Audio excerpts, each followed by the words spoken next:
pancito, ¿no? Toma su maletín, no sé. ¿Quiénes habrán sentados a ver ese maletín? Se lo mete a la boca, ¿no? Muy bien. Como decía, la segunda cardiopatía congénita más cianótica más frecuente. Cianótica más frecuente, la segunda cardiopatía congénita. Cianótica más frecuente. Representa el 7% de todas las cardiopatías congénitas. Y además es la cardiopatía congénita más cianótica más frecuente al nacimiento. ¿Qué quiere decir? Que si un recién nacido está cianótico, debemos sospechar de transposición de grandes vasos por la frecuencia únicamente. O podría ser, por ejemplo, una tetralogía de Fallot extrema, como lo que hemos dicho ayer, ¿no? Pero mucho más frecuente cuando un recién nacido, a las horas del nacimiento, está cianótico, debemos pensar en transposición de grandes vasos. Como dijimos, representa el 7% del total y es más frecuente en varones. ¿En qué consiste? Consiste en una anomalía de la conexión entre los ventrículos y sus grandes arterias. De manera que la aorta nace del ventrículo derecho y la pulmonar nace del ventrículo izquierdo. Nace del ventrículo izquierdo. La mayoría de veces la pulmonar se encuentra anterior y a la derecha a la pulmonar, y esa es la forma más común de transposición de grandes vasos, que se conoce como D-transposición. Otras veces la aorta puede estar a la izquierda anterior y a la izquierda de la pulmonar, y se conoce eso como L-transposición, que no es más frecuente. La más frecuente es la forma D. Entonces, de esto más o menos es de lo que estamos hablando. Entonces, aurícula derecha, ventrículo derecho, aorta. Aurícula izquierda, ventrículo izquierdo, arteria pulmonar. ¿No? Desde el punto de vista fisiopatológico, entonces se produce una circulación en paralelo, o sea, se mantiene la fisiología de la circulación fetal. De hecho, la inestabilidad hemodinámica que produce esta cardiopatía congénita se caracteriza por su dependencia total de las estructuras fetales. O sea, depende de los cortocircuitos fetales, los cuales a su vez tienden, como dijimos, normalmente a cerrarse, ¿no? Una vez que nace, el ductus dice, me tengo que cerrar, y se cierra, ¿cierto? Los cuales a su vez tienden a cerrarse. Entonces, se producen dos circulaciones paralelas. De manera que, por ejemplo, la sangre llega al ventrículo derecho y la sangre desoxigenada llega al ventrículo derecho y el ventrículo derecho expulsa la sangre desoxigenada hacia la aorta. Por lo tanto, hay una desaturación importante. Por eso la cianosis al nacimiento, ¿no? Y la sangre oxigenada llega al ventrículo izquierdo y vuelve a ser expulsada hacia los pulmones. De esta forma, esta condición no es compatible con la vida. No es compatible con la vida, así. Obviamente, si nada se oxigena, esta condición no es compatible con la vida. Por lo tanto, para que el paciente pueda sobrevivir algunos días por lo menos, debe existir un cortocircuito, ¿no es cierto?, entre las dos circulaciones. La mayoría de veces, ese cortocircuito es el foramen oval. La mayoría de veces es una comunicación interauricular o el foramen oval permeable. En otras condiciones puede existir un ductus arterioso persistente o una comunicación interventricular. Es por eso, por ejemplo, que esta sería otra patología ductus dependiente. ¿Por qué? Porque al existir esta conexión se favorece la mezcla entre las dos circulaciones y la mezcla disminuye la hipoxemia y la mezcla permite una mayor oxigenación de la sangre que llega al ventrículo derecho y un mayor aporte de oxígeno a la sangre que sale del mismo ventrículo derecho. ¿Sí? Si se cierran estas conexiones, sobre todo el ductus, o si no funciona, o si el foramen oval es muy pequeñito, esto es muy serio para la vida del paciente y corre peligro la vida del paciente. Además, entonces, esto es lo que ocurre. Esto es lo que ocurre. Esta es la circulación en la vida fetal, ¿no es cierto? Los pulmones no funcionan.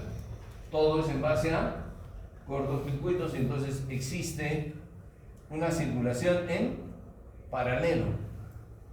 Lo mismo que ocurre en la transposición de grandes vasos. La sangre sistémica llega a la aurícula derecha, ventrículo derecho y aorta y vuelve. La sangre de los pulmonar oxigenada llega a la aurícula izquierda, ventrículo izquierdo y arteria pulmonar y regresa a los pulmones. Entonces debe existir un cortocircuito que permita la mezcla de la sangre y disminuya la hipoxemia y le permita vivir al paciente. A diferencia de la circulación normal, la sangre desoxigenada sistémica llega a la aurícula derecha, ventrículo derecho, arteria pulmonar, se oxigena en los pulmones, pasa a la aurícula izquierda, ventrículo izquierdo, aorta y al lecho vascular sistémico oxigenado. Esa es una circulación en serie. Entonces, si no existe esa conexión, corre peligro la vida del paciente. Además, la gran cantidad de sangre que llega hacia el ventrículo izquierdo y vuelve a regresar a los pulmones está incrementada y eso produce sobrecarga del ventrículo izquierdo. Entonces, estos pacientes, aparte de que tienen hiperflujo vascular pulmonar, van a desarrollar precozmente falla cardíaca. La falla cardíaca los predispone a acidosis metabólica, que puede llegar a tener una repercusión mayor incluso que la hipoxemia. La hipoxemia en estos pacientes puede ser tan severa como una presión parcial de oxígeno de 25 milímetros de mercurio o menos. ¿Ya? Entonces, esto es lo que pasa. Esto es lo que pasa. En el ventrículo derecho las presiones son mayores. ¿Por qué? Porque es el ventrículo sistémico. Y en el ventrículo izquierdo las presiones son menores. ¿Por qué? Porque resulta que es el ventrículo pulmonar. Ninguno de los dos está preparado para eso. Ninguno de los dos ventrículos está genéticamente preparado para eso. Y la mayoría de veces, la única conexión entre las dos circulaciones está representada por el foramen oval, porque el ductus se cierra y solamente puede haber un C y B, puede haber una comunicación interventricular, pero no es lo común. Eso ocurre solamente en el 25% de casos. Ya no nos vamos a ocupar de ese tipo de problemas, nos vamos a ocupar de lo común, que la mayoría de veces es el foramen oval persistente. Entonces, fisiopatológicamente estos chicos tienen sobrecarga ventricular izquierda y una gran hipoxemia. Por lo tanto, están críticamente enfermos al nacimiento. Nacen y se ponen graves, se ponen mal. Cianosis, hipoxemia progresiva e insuficiencia cardíaca. Con muerte temprana, eso define el curso clínico de los niños con transposición de grandes arterias que no tratamos. Si los dejamos sin tratamiento, estos niños se van a morir.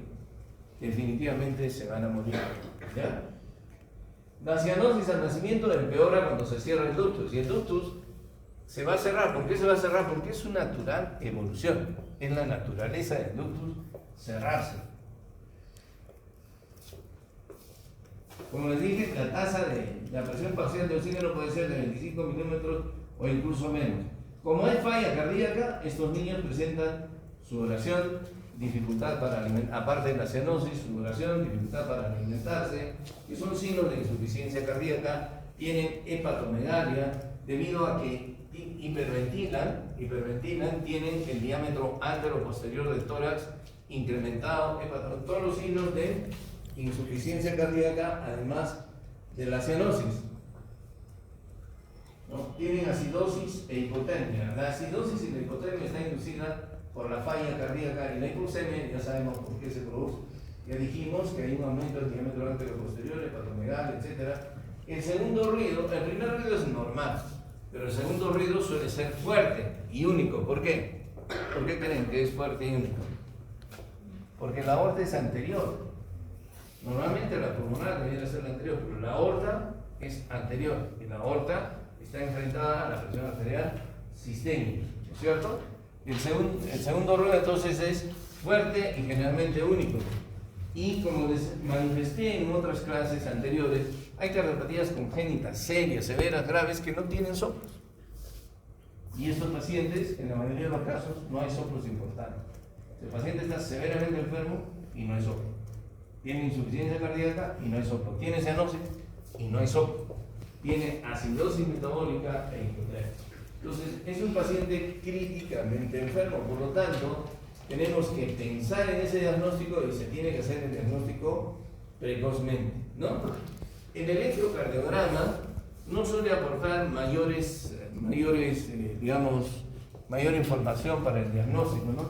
Lo que tenemos es un electro completamente derecho, el eje a la derecha y una hipertrofia ventricular derecha, pero eso es esperable en el recién nacido normal. Hay un patrón electrocardiográfico que dice S profunda en D1 más S profunda en D2 y R alta en D3, es muy sugestivo de transposición de grandes vasos en un niño, en un recién nacido. Pero el electrocardiograma puede mostrar solamente esto: hipertrofia de ventrículo derecho en un paciente con transposición de grandes vasos. La hipertrofia de ventrículo derecho es esperable en un recién nacido normal. ¿Por qué? Porque la hipertensión, la presión pulmonar está incrementada. Entonces, puede ser incluso un trazado esperable de un recién nacido. Pero si tiene ese patrón, S profunda en D1, S profunda en D2 y R alta en D3, pues debemos sospechar de transposición de grandes vasos si hay ese patrón. La radiografía de tórax sí es característica, ¿no? Sí es característica. El pedículo vascular suele ser normal, pero no hay el cono de la pulmonar, por ejemplo, ¿no? Y tampoco se ve bien el callado de la aorta. Hay hiperflujo vascular pulmonar, como ven ustedes acá. Hay cardiomegalia y esta imagen en huevo echado, ¿no? Esta imagen en huevo echado que tiene el corazón. Imagen en huevo echado. Una imagen ovoide con la ausencia de la pulmonar, ausencia de la aorta, pedículo vascular normal e hiperflujo vascular pulmonar. El ecocardiograma es diagnóstico, tiene que ser diagnóstico. Un ecocardiograma bien hecho nos da el diagnóstico de una transposición de grandes vasos y además incluso de si tiene lesiones asociadas como CIB, como ductus, etc. De hecho, antes de irme de viaje, finales de abril, hicimos el diagnóstico, no sé si con algún grupo vio una transposición de grandes vasos, ¿no es cierto? Hicimos el diagnóstico, el niño terminó muriendo, falleciendo, no lo recibieron en el INCOR, le hicieron un análisis genético y resultó que tenía predisposición a retraso mental. Entonces no lo quisieron operar, terminó falleciendo, ¿no? Pero en el ecocardiograma, con el grupo hicimos esto, y esto es lo que vimos, ¿no? En esta vista, miren, este es el ventrículo izquierdo, porque es el ventrículo posterior, este es el ventrículo derecho, y aquí se ve claramente, todavía ustedes pueden decir, la aorta no la veo, pero la pulmonar sí la ven. Miren, un vaso corto con dos ramas. Eso fue lo que vimos, ¿se acuerdan? Un vaso corto con dos ramas, transposición de grandes arterias. Y ese niñito tenía ductus además, y dijimos que le dieran prostaglandina y mantuvieron. Vivió un tiempito más, pero no lo recibieron. Falleció. Entonces el ecocardiograma tiene que ser diagnóstico. Es diagnóstico. ¿Ya? Muy bien.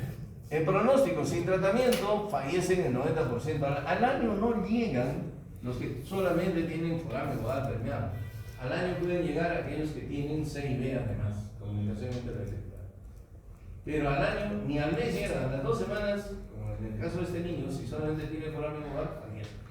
De modo que la estructura, digamos, de toda la hemodinámica, la estructura clave de toda la hemodinámica de la transposición de grandes vasos es el foramen nodal, porque ese es el que le permite vivir por lo menos unos días al paciente, ¿no? Entonces, el tratamiento: tenemos que mantener el ductus arterioso persistente si es que está evidente, como en ese niño le dimos prostaglandinas. ¿Para qué? Para mantener la mezcla, el cortocircuito, la mezcla de las dos circulaciones, ¿no? Sin embargo, a veces ya está cerrado, y como el foramen oval es la estructura vital de esta cardiopatía congénita, es importante abrirlo lo más que se puede. Entonces tenemos dos vertientes de tratamiento, ¿cierto? Una vertiente intervencionista y una vertiente médica, con medicamentos. Con medicamentos para mantener el ductus abierto. Y la vertiente intervencionista, ¿sí?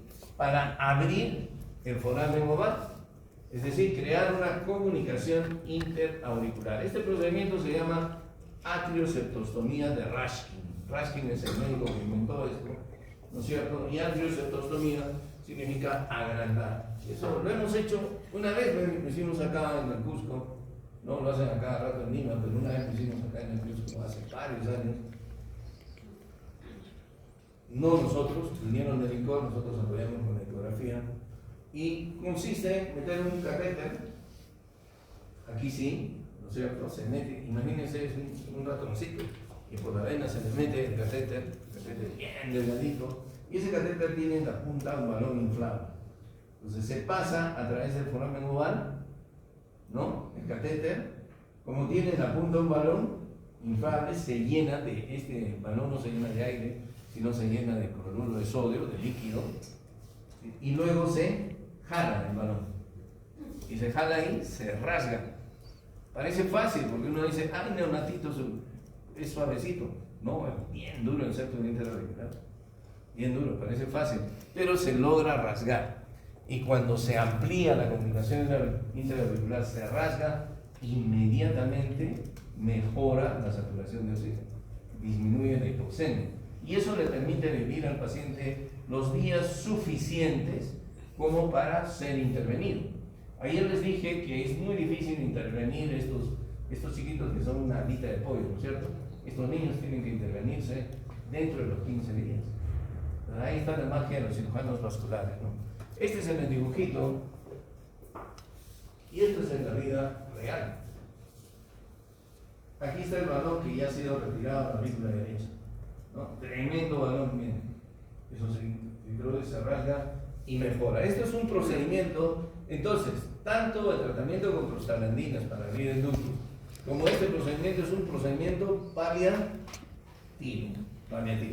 Es decir, con la prostaglandina yo mantengo el ductus abierto y con el Rashkin le abro la comunicación una comunicación interauricular, mejoro la mezcla, disminuye la desaturación, mejora la saturación de oxígeno y el paciente vive unos días más, ¿no? ¿Para qué? Para hacer el tratamiento definitivo. El tratamiento definitivo quirúrgico tiene dos vertientes también, una vertiente fisiológica y una vertiente anatómica.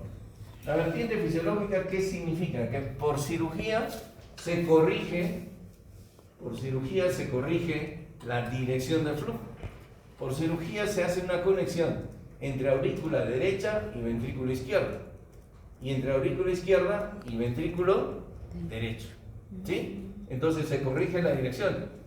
La sangre que llega a la aurícula derecha va a pasar al ventrículo izquierdo y se va a ir a la pulmonar.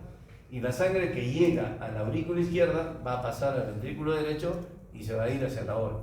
Lo que llega hacia la aurícula izquierda está oxigenado, ¿cierto?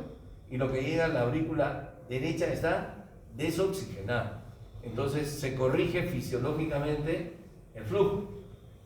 Esto se hace en aquellas transposiciones que generalmente cursan con comunicación interventricular. Y que no evolucionan adecuadamente a la larga. Son más peligrosas las que tienen comunicación interventricular que las que no tienen comunicación interventricular a la larga. Y esta operación tiene un defecto, les permite vivir a los pacientes siquiera unos 20 años, pero a la larga el ventrículo derecho falla. ¿Por qué falla? Porque el ventrículo derecho no es el ventrículo sistémico, no está preparado para enfrentarse a la presión en la aorta, no está preparado. Entonces, a la larga estos pacientes hacen falla cardíaca y fallecen hacia los 20 años, ¿no? Si es que no se les hace algo, si es que no se les hace un trasplante cardíaco, por ejemplo. Se les puede hacer un trasplante cardíaco y sobreviven, pero es más trabajo, más condiciones, más morbilidad, más riesgo, ¿no es cierto? Más riesgo. Estas operaciones son de dos tipos, la operación de Mustard y la operación de Selling, ¿no? Esto es en el dibujito, es lo que les digo. La sangre que llega a la aurícula derecha se redirige a través de un CB hacia el ventrículo izquierdo. Y la sangre que llega a la aurícula izquierda se redirige al ventrículo derecho, ¿no? De manera que el ventrículo derecho sigue siendo el ventrículo sistémico y el ventrículo izquierdo se convierte en el ventrículo pulmonar. Y el ventrículo izquierdo es como ustedes, si no los punzamos, si no los azotamos, si no lo amenazamos, ¿no es cierto? 5, 4, 3, 2, deja de trabajar. Y rápidamente se convierte en el ventrículo pulmonar. O sea, rápidamente, qué bacán, yo trabajo con los pulmones. Y que se friegue el ventrículo derecho, y así pasa, se friega el ventrículo derecho, se malogra, ¿no? Entonces, el ventrículo izquierdo sí, rápidamente se adapta a la circulación pulmonar. Pues ese es en el esquema, y esto es en el dibujo, ¿no? Es más o menos así como se hace la cirugía, ya sea la cirugía de Mustard o la cirugía de Selling, ¿no? Sin embargo, la mejor cirugía es la corrección anatómica. La mejor cirugía es la corrección anatómica, que tiene que hacerse antes de los 15 días. ¿Por qué tiene que hacerse antes de los 15 días? Doctora, ¿no sabe? No sabe, la doctora. A ver, la doctora Esther. La doctora de Bengur. Esther. No, ¿por qué no hace caso? No hace caso, no. Por lo que acabo de decir, porque el ventrículo izquierdo rápidamente se adapta a la presión pulmonar con la que trabaja. Y cuando ustedes lo operan tardíamente, ya es un ventrículo derecho. Y miren qué poco le toma desadaptarse. 15 días, ¿no? Entonces hay que operarlo rápido, porque si no el ventrículo izquierdo, así lo corrija, no va a responder, va a fallar también. Entonces hay que operarlo rápidamente. ¿Y en qué consiste la corrección anatómica? En lo que se llama el switch arterial. Simplemente se corta la pulmonar y la aorta por encima de las sigmoideas, de las válvulas sigmoideas, se cambia, se pone de sitio, le reimplantan las coronarias. Imagínense, le están reimplantando las coronarias a alguien más pequeño que la doctora Saxi. Más pequeñito que la doctora Saxi. Nunca me voy a olvidar de la doctora Saxi. ¿No es cierto? Entonces, alguien más pequeñito, así, un corazón, es así. Ahí sí es una maravilla. Yo siempre fastidio a los cirujanos, pero ahí sí los cirujanos es un corazón de este tamaño. Implante de coronarias, es una maravilla, ¿no es cierto? Y el que inventó esto es un latinoamericano, el doctor Yaten, un brasilero, que ya falleció, inventó esto. Y como a los americanos dicen, lo que no inventamos los norteamericanos, no le ponemos el nombre. Ellos han puesto switch arterial, pero el que inventó esto es un brasilero, el doctor Yaten. Obviamente se le murieron muchísimos neonatos antes de perfeccionar la técnica, pero cuando lo perfeccionó demostró que este es el gold estándar en el tratamiento de los pacientes con transposición de grandes vasos, ¿no? Por eso se debe realizar antes del mes para evitar atrofia ventricular izquierda por la caída de la presión. Entonces, eso es en el dibujo, aquí está feo, ¿no? Aquí está un poquito mejor, por encima de la sigmoidea se corta tanto la ósea disecta, tanto la aorta como la pulmonar, se cambia la posición, se le reimplantan las coronarias, o sea, es una maravilla lo que hacen estos doctores. Entonces, ya yo tengo durante mi carrera unos 3 pacientes con transposición de grandes vasos que hemos logrado salvar con esa cirugía, ¿no? Se me han muerto otros 2, pero bueno. ¿Alguna pregunta? ¿Alguna pregunta? Ninguna, doctor. ¿Se ha entendido? ¿Todo tranquilo? ¿Todo tranquilo?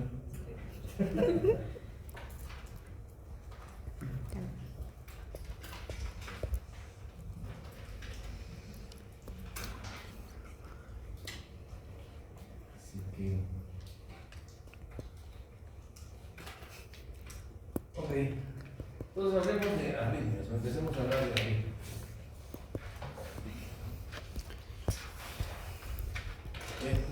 La subespecialidad que estudia las arritmias en cardiología se llama electrofisiología. Y siempre le cuento la misma anécdota, ¿no? ¿Cuántos años creen que tengo de especialista? ¿40? No. ¿Cuántos años creen que tengo de especialista? 31 años.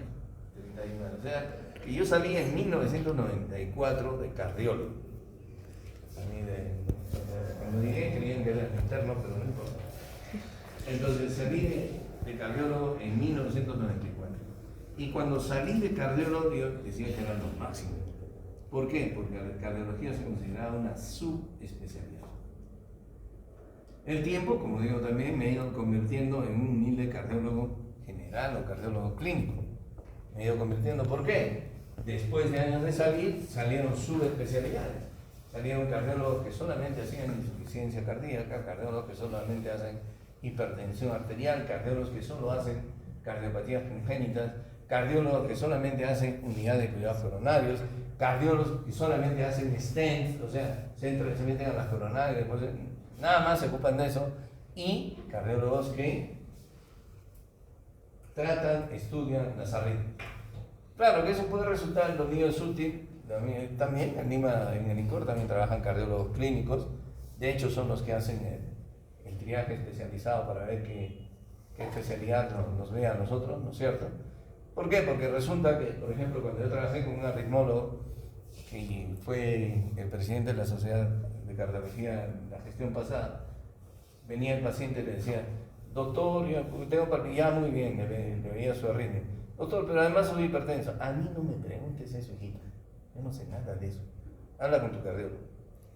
Pero yo veo solamente la arritmia. Bueno, esas son las desventajas de la subespecialización, ¿no es cierto? Las otras ventajas, más o menos. Bueno, pero eso es más o menos lo que yo hago como cardiólogo clínico. Determino qué tipo de arritmia tiene y le digo, ya, esto se puede curar, anda donde el cardiólogo, donde el arritmólogo. ¿Qué dice para tratar? ¿No? Algo de su trabajo les hemos quitado en el seguro, por ejemplo, nosotros ponemos marcapasos y algo de su trabajo les hemos quitado. Pero ser arritmólogo es una subespecialidad. De hecho, uno de los alumnos de esta universidad, que es mi orgullo, que trabaja en Barcelona, en uno de los hospitales más importantes de arritmias del mundo, es el doctor Freddy Chipa. ¿Sí? Lo tuve aquí, sentado, ¿sí? Y fui su asesor de tesis, inclusive, y ahora y él me enseñó a poner marcapasos bicameral, y luego seguí en España y todo lo demás, y en trabajo. ¿No? Algún día se los puedo presentar. Muy buena persona. Y es de esta facultad, y de aquí, del Cusco, pero no es cusqueño, es apurimeño, es tranquilo. Muy bien. Pero lo hemos formado acá en el Cusco. Entonces, la especialidad que estudia estas arritmias se llama la electrofisiología. Y esta empieza con el desarrollo del electrocardiograma hace más de 100 años. Hace más de 100 años, con la invención del electrocardiograma por Einthoven, ¿no es cierto? Y cuando apareció el electrocardiograma entendimos que existe una relación entre los potenciales eléctricos del corazón y la función mecánica, y también pudimos entender algo de la fisiopatología de las arritmias. Posteriormente, hacia los años 60, hacia mediados del siglo pasado, cuando yo nacía, entre los 60 y los 70, ¿no es cierto?, entendimos que el electrocardiograma es la suma de los potenciales generados en las aurículas y los ventrículos. Hacia los años 60 fuimos capaces de trazar la fisiología o entender la fisiología de los potenciales de acción.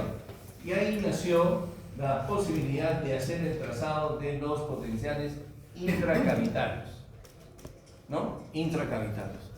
Esa capacidad nos dio simplemente, no tan simplemente, nos dio también la oportunidad de hacer el diagnóstico de algunas arritmias. El diagnóstico y determinar el pronóstico de algunas arritmias, aunque no tenía la posibilidad de tratamiento. Y eso fue por los años 60 y 70. Allá cuando yo estaba, ya por terminar la cardiología, ¿no?, se inventó la electrofisiología intervencionista. ¿Por qué? Con la posibilidad de destruir el tejido que generaba las arritmias. Es decir, hacer ablación con radiofrecuencia. Y esto determinó ¿qué cosa? Determinó que la mayoría de los trastornos arrítmicos en la actualidad se tratan ya sea con electrofisiología intervencionista, con ablación, con radiofrecuencia, o también hay otro procedimiento que se llama crioablación.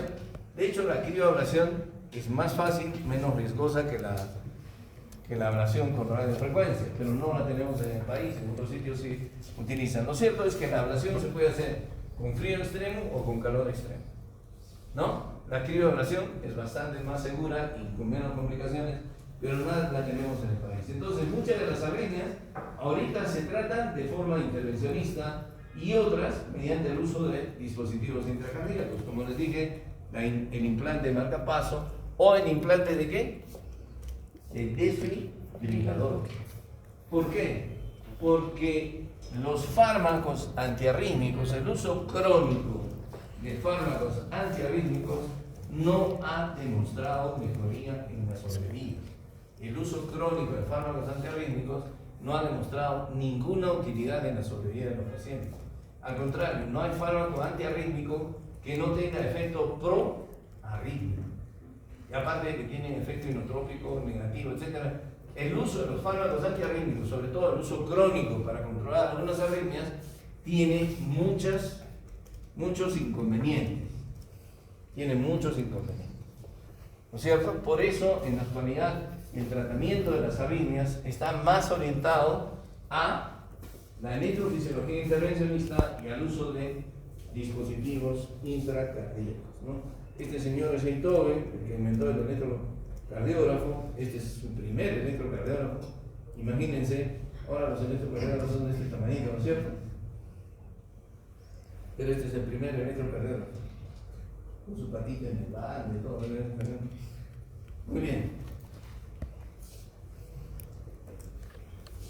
Acabamos de decirles entonces que el electrocardiograma es la representación final de la actividad eléctrica del corazón en la superficie. Y la actividad eléctrica del corazón está descrita ¿por qué? Tanto de los ventrículos y de las aurículas. ¿Por qué? Por el potencial de acción. ¿Cierto?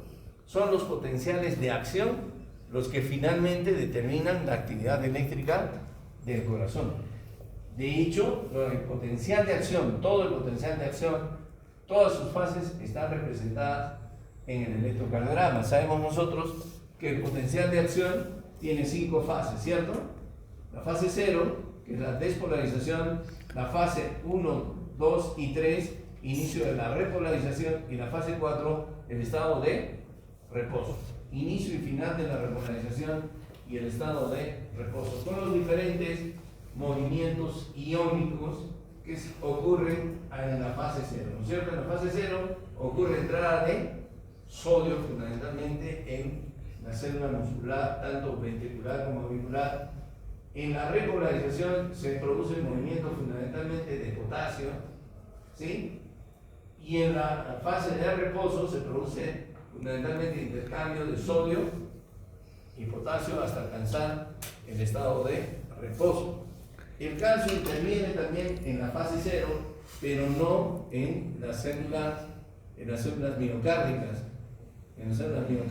de la aurícula o del ventrículo, sino el calcio interviene en la fase 0 de las células del sistema de conducción, del nodo sinusal, del nodo auriculoventricular. Como les decía, todas estas fases están representadas en el electrocardiograma. De manera que, de hecho les he hecho una pregunta al respecto en los orales, de manera que el complejo QRS representa la fase 0. La fase de despolarización está representada por el complejo QRS. ¿Sí? QRS. La fase 1 y 2 está representada por el segmento ST. La fase 1 y 2 ocurre en el segmento ST, mientras que la fase 3 está representada por la onda T y la fase 4 está representada por esta línea isoeléctrica desde que termina el QRS. ¿Esto qué es? La onda U, que a veces hay y a veces no, ¿no es cierto? que es también parte del proceso de repolarización. Y la fase 4 está representada por esta línea isoeléctrica hasta que se produce el nuevo QRS. Además, en el electrocardiograma nosotros identificamos ¿qué cosa? La despolarización de las dos aurículas representada por la onda P. Eso ya lo saben, lo estamos repasando. El intervalo PR, ¿qué cosa representa? Representa el viaje del impulso eléctrico desde que se origina en el nódulo sinusal hasta que llega al sistema de His-Purkinje. ¿No es cierto? ¿Por qué? Porque el viaje de este impulso a través del nodo B no se registra en este electrocardiograma. ¿Podemos registrar el viaje de ese impulso? Sí, los electrofisiólogos sí lo registran. La actividad en el nodo auriculoventricular sí lo registran. Existen dispositivos y aparatos para registrar esa actividad eléctrica, pero en el electrocardiograma común y corriente, pues eso no ocurre, ¿no? Ahora, como ustedes ven, el potencial de acción es diferente. El potencial de acción es diferente tanto a nivel ventricular como a nivel auricular. Y es mucho más diferente incluso el potencial de acción que desarrolla el nódulo sinusal y el nodo auriculoventricular. ¿Y a qué se debe esta diferencia? Esta diferencia se debe a la presencia diferente del número y tipo de canales iónicos. Quiere decir que el número y tipo de canales iónicos que hay a nivel del músculo auricular difiere, aunque no notablemente, del número y tipo de canales iónicos que hay en el músculo ventricular. Por eso la diferencia en el perfil. ¿Y esto qué quiere decir? Que el potencial de acción está determinado por el flujo de los iones a través de la membrana.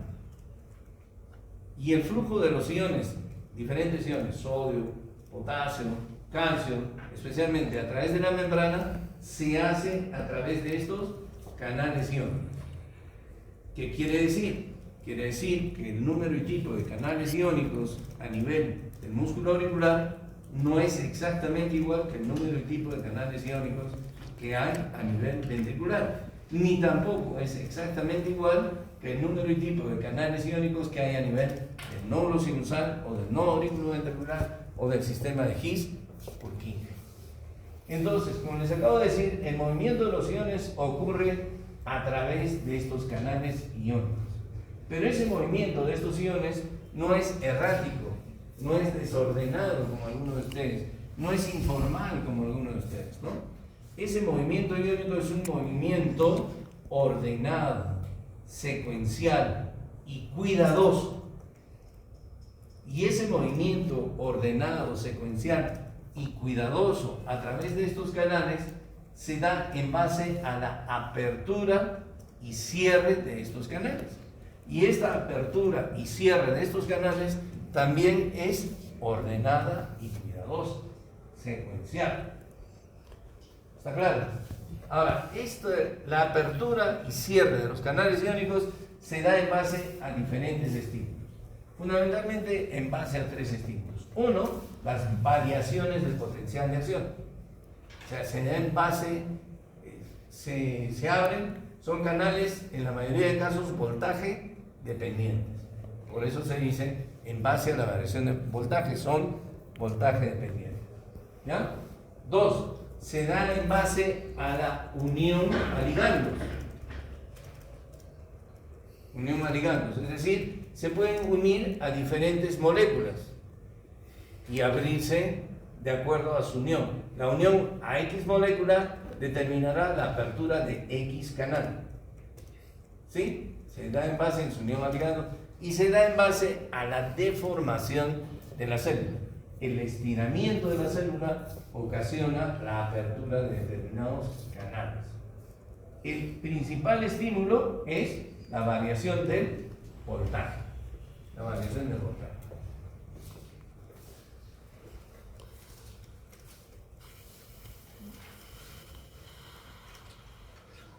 Ahora bien, entonces, Cuando se produce variación del voltaje, se abren determinados canales.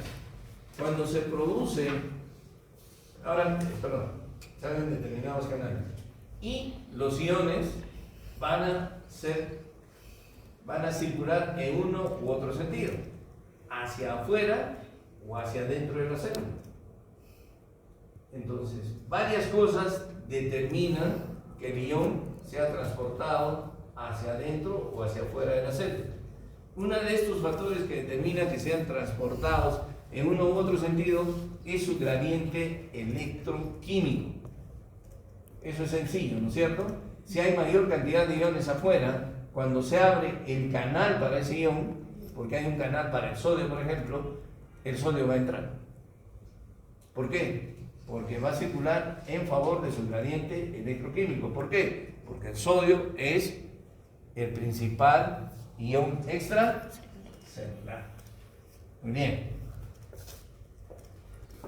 Perfecto. Si se abre el canal de potasio, este no va a salir de la célula en favor de su gradiente electroquímico. ¿Por qué? ¿Por qué no va a salir de la célula en favor? Porque hay mayor cantidad intracelular. Este puede salir de la célula unido a ligandos, unido a transportadores o unido a intercambiadores. Entonces, en contra de su gradiente. Entonces, los iones pueden transportarse a través de la membrana en favor de su gradiente o pueden transportarse en contra de su gradiente. En contra de su gradiente a través de transportadores o a través de intercambiadores. O a través de la otra, transportadores, intercambiadores, y la última es a través de bombas, ¿cierto? Por eso existe la bomba de sodio-potasio, la bomba de sodio-calcio, ¿no? Y todas estas se activan por los diferentes mecanismos que acabamos de mencionar.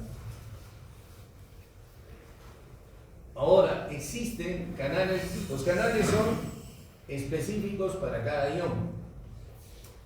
Canales son específicos para cada ion, de modo que existen canales de sodio específicos para el sodio, canales de potasio específicos para el potasio y canales de calcio específicos para el calcio. Ninguno de los canales funciona para el otro. Cada canal funciona para cada ion, es específico. ¿Ya? Entonces, por ejemplo, los canales de sodio y de calcio se activan fundamentalmente por variaciones en el voltaje. Son canales voltaje dependientes. Los canales de sodio abundan en el lecho en la célula muscular auricular y en la célula muscular ventricular. Por eso, por ejemplo, aquellos fármacos que actúan sobre los canales de sodio son útiles para tratar arritmias que se originan a nivel auricular o a nivel ventricular, mientras que los canales de calcio abundan ¿dónde? En el sistema de conducción, en el nódulo sinusal y en el nódulo auriculoventricular. Por eso, aquellas drogas que influyen sobre los canales de calcio son útiles para tratar arritmias que se originan en el nódulo sinusal o en el nódulo auriculoventricular. Ok, repasemos un poco esto que ya lo saben, ¿no es cierto? ¿Cómo es que se difunde el impulso eléctrico generado en el nódulo sinusal? Cuando se produce el impulso eléctrico en el nódulo sinusal, este es transmitido a través de las células del nódulo sinusal hacia la aurícula derecha. Primero se despolariza la aurícula derecha, luego se despolariza la aurícula izquierda, generando ¿qué cosa? La onda P del electrocardiograma. Luego, como el electrocardiograma no registra la actividad del sistema eléctrica del sistema de conducción, ¿cierto? Se registra una onda isoeléctrica, que es el segmento PR. Pero el intervalo PR, que mide 0,12 a 0,20, ¿sí? Incluye a la onda P, que es el tiempo que le toma el impulso eléctrico desde que es originado en el nódulo sinusal hasta que llega al ventrículo. Luego que llega al nódulo auriculoventricular el impulso eléctrico, ahí sufre un retraso fisiológico, ¿cierto? Un retraso fisiológico Luego pasa primero ¿a dónde? A la rama izquierda, después a la rama derecha, se despolarizan ambos ventrículos y se produce el complejo QRS. Y después viene el proceso de repolarización que está representado por el segmento ST, la onda T y la onda U. Y la onda U. Las arritmias tienen diferentes mecanismos, tanto las taquiarritmias como las bradiarritmias. Vamos a hablar así, ¿no es cierto? Las dos tienen, digamos, el mismo título en la génesis de sus arritmias, pero el mecanismo es diferente, ¿no? Tanto para las bradiarritmias como las taquiarritmias existen alteraciones en la génesis del impulso, es decir, en el origen del impulso. En el origen del impulso. Igual, las taquiarritmias también se producen por alteraciones en la génesis del impulso. Las alteraciones en la conducción del impulso también explican tanto las bradiarritmias como las taquiarritmias, ¿no? Ya el lunes hablaremos de cómo es que se producen bradiarritmias por alteraciones en la génesis del impulso o cómo es que se producen bradiarritmias por alteraciones en la conducción. Las taquiarritmias se producen, como ya dijimos, por alteraciones en la génesis, como un aumento de la automaticidad. El aumento de la automaticidad, ¿qué cosa es? Es una propiedad de las células del tejido de conducción. Entonces, ¿quiénes presentan automaticidad en el corazón? ¿Qué células? El nodo sinusal, el nodo auriculoventricular, el sistema de His-Purkinje y otras regiones como el seno coronario y la desembocadura de las venas pulmonares. El músculo que está por debajo de la desembocadura de las venas pulmonares presenta esta propiedad de automaticidad. Muy bien, yo creo que nos quedamos ahí. Si tienen alguna pregunta, ya seguimos hablando de eso. Mañana, como ustedes